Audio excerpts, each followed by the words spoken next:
chapter, we're going to continue with operations on functions. We're going to start with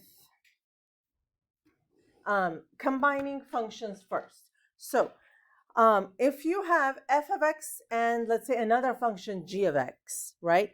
You can add those functions and you can say, okay, f of x plus g of x. But that's a lot of writing, a lot of ink. There is a more efficient way to write that, and it's this, f plus g of x. So it's important now, this notation, when you have f plus g parentheses x, there is no multiplication between those two parentheses. This is still f of x plus g of x. It's just f plus g of x, okay? And the similar notation for subtraction is f minus g of x. Here, this needs an of x, okay? F times g of x. And then f over g of x, okay? And of course, when we divide two things, we have to make sure that the denominator is never equal to 0, okay? So why don't we take a couple of examples. Here I have f of x and I have g of x, okay? So f minus g of x, I'm going to subtract my two functions. So it's going to be 3x squared plus 7x minus g of x. All right? And now, when I combine these, I get x squared plus 8x minus 1. Okay? Yeah. So now, that's f minus g of x. Okay, in the instructions, it says indicate any restrictions on the domain. There are no restrictions here. This is a nice and cute polynomial function. The domain is all real, so there are no restrictions. Restrictions is when you have a variable in the denominator. So we're good here, okay? All right, here I have f over g of x. So this is my f of x over g of x. Okay, now let's talk about factoring. You can factor an x from here, okay, from the numerator. Fine, but after that, are you able to reduce or cancel that x with anything? No. If you're not going to go any further after you factor, there's no need to factor, okay, because you're not simplifying the function any further. So this is the way we're going to leave it. However, this, because it's a rational function, because we have a variable in the denominator, there is the potential for the denominator to be 0. The points where the denominator is 0 are called restrictions. So we have to find out where those restrictions are. What I do is I take the denominator, only the denominator, and set it equal to 0. Now we factor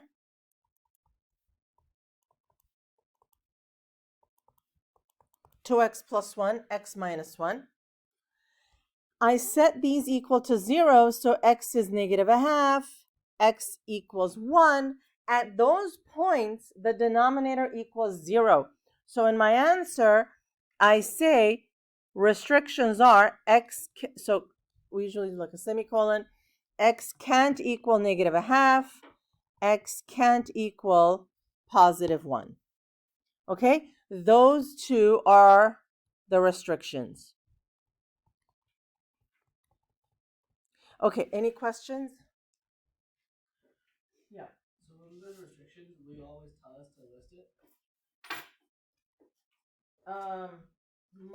Yes. Yes. Okay. Okay, let's talk about factoring for a minute. So based on like the past tests and quizzes and the final even, I think some of us need to go back and review factoring, right? This step should not be slowing you down, right? So if you're, not completely sure on factoring, if you're still getting some factoring problems wrong, you should come to me at bonus to go over some factoring. Okay. All right. Do you have a question? Yeah, is there nothing else you have to do to that? That's it. That's it. Okay, let's move on. Now, next we're going to talk about composition of functions. Composition of functions is when you have one function that is composed or made of a different function. It comes from taking a function and inserting it into a different function. All right? So, the notation for that is this. The way we read that is f of g of x. It's when we take g of x and we insert it into f of x. So look, we know if I have f of x is equal to some function, 3x squared minus 5x, right? And if I were to ask you for f of a, what would you do? You would replace each of the x's with what? A. Now, if I were to ask you for f of g of x, what would you now replace each of the x's by? G of x, okay? That's what we're trying to do here. That's what f of g of x means. And then the alternate notation is this, okay? This is a circle. It's not a multiplication dot, okay? All right, so take a look here. It says find f of g of x and g of f of x if they exist. State the domain and range for each composed function. Okay, so first I need to find f of g of x. I like to use this notation because it's easier for me to see visually. Now, when I write down f of g of x, which one is the outer function? Is it f or g? F. So what I like to do is I like to just copy down the outer function here. Now, if I want to find f of g of x, then that x is going to be replaced by g of x. So in the function, wherever there is an x, it's going to be replaced by g of x. So this is going to be negative 3 times x. But what is g of x? Negative x plus 8. Okay? Simplify this. You get f of g of x is equal to 3x minus 24. Okay? Now, I'm going to tackle domain and range later. I'm going to do g of f of x first. Yes. I didn't get rid of the x. I replaced x by g of x. So look, I have f of x. If I wanted to find f of a, what would it be? Negative 3a, right? So the x gets replaced by a. Now I need to find f of g of x. So instead of x, I'm going to put in g of x. So you Okay. just write, instead of saying like g of x, can you just do g of negative 8, negative x plus 8? It would be f of, no, because, no, we call the functions by their name, not the, okay? Okay, so here, let's now find g of f of x. Okay, now this time the outside function is g of x. I just copy down my outside function. Now, each of the x's are going to be replaced by f of x. Where do I see an x here? Right there. That's going to be replaced by f of x. So this new function is going to be negative. X is negative 3x plus 8. Okay, simplifying, g of f of x equals 3x plus 8. Okay, now let's talk about domain and range. The first one, 3x minus 24, that's a linear function. The domain is all real numbers. The range is all real numbers. Okay, when it comes to notation, this is the only notation you can use. I know you guys are very creative, you know, in so many things, but when it comes to math notation, let's not get creative, all right? So we never say D equals all real numbers, okay? We can't say that. Also, don't say D equals X equals all real numbers. I get it, you know, the domain is the x values, but this is not correct notation. Okay, the only correct notation is this. All right, so what about the second one? Domain is also all reals and range is all reals. Okay, when you're drawing that fancy R for the all reals, do the double bars like this, and then from the outer bar, do your curve R, right? Some people are doing it like this, and then it becomes like disconnected, right? So 2 bars from the outer one here. I know it's not a thing, but it's a big thing. Yeah. So you kind of, at this point, you have to recognize what each function looks like, right? This is a linear function. You get a line.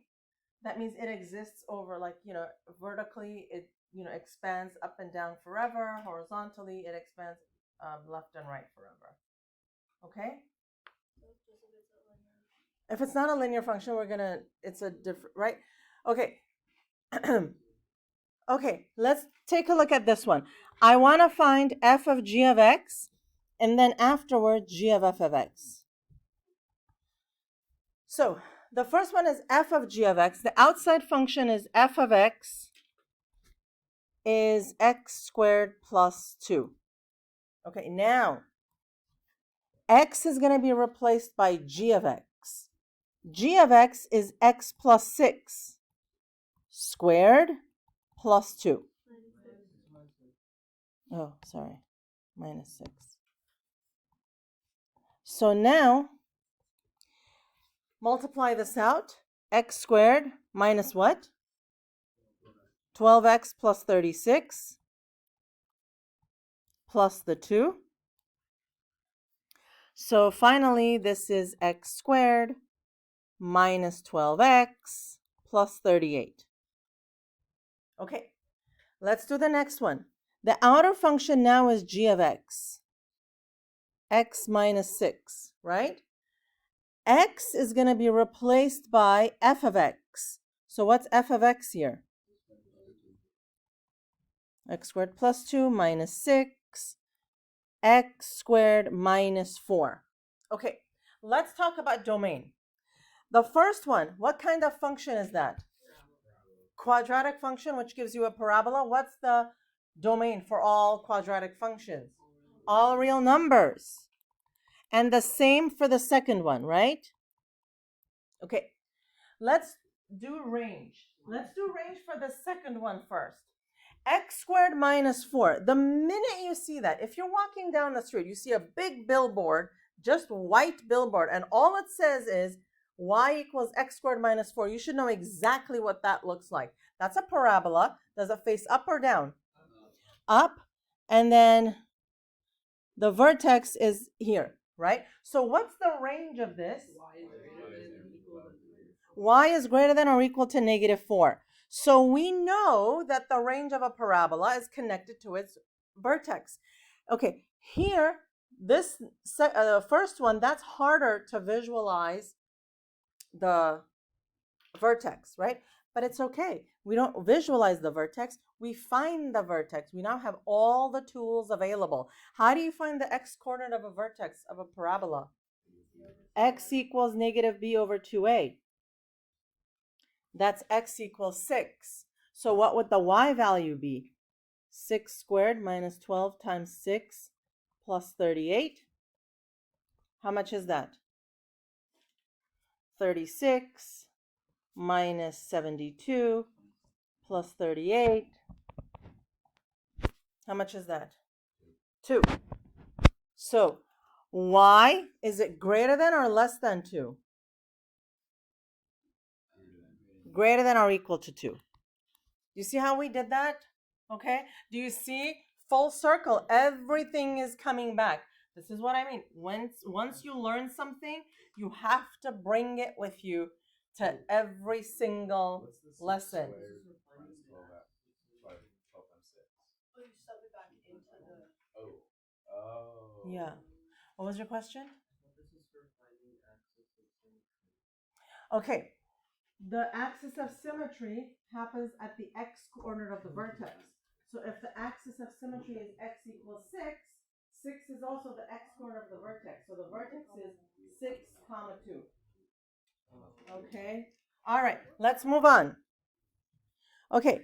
We need to find, okay, this time I'm going to see if we can do this without writing this first line of f of x. Okay. You can always do it this way. Always. But let's see if we can do it in a different way. So when I have f of g of x is inserted into f of x, right? Here is my f of x. G of x is going to be inserted into there. So it's going to be, what's g of x? X cubed minus x squared plus 4, right? And that's another way you can do that. So what will be the domain here? All real numbers, and the range? Also all real numbers. This is a cubic function, so the domain is all real numbers. Okay, g of f of x. Now f of x is going to be inserted into g. So inside of g, I'm going to put in f of x for all of the x's here and here.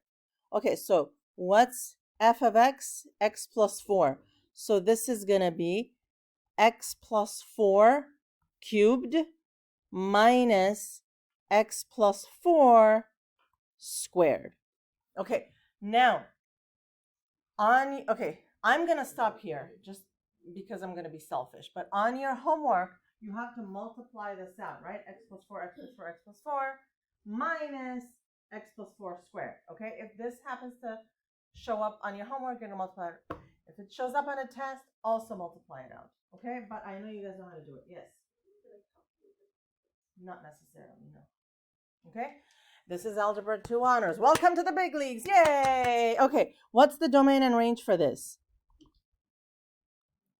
All real numbers, all real numbers. Okay, and when I say no to calculators, right, it's not because now we're going to talk about g of h of 2.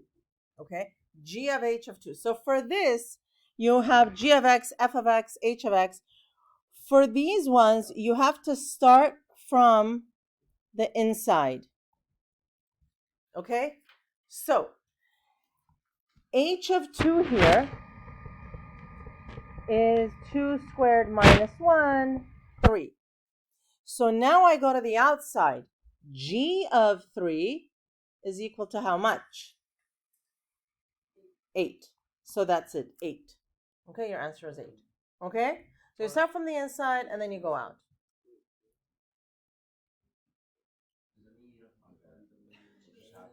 Okay. So so look at what we did. We first found h of 2. H of 2 we found to be 3. Now I want to find g of whatever h of 2 was, which is 3. So that means that's going to be 3 times 3 minus 1, which is 8. Okay?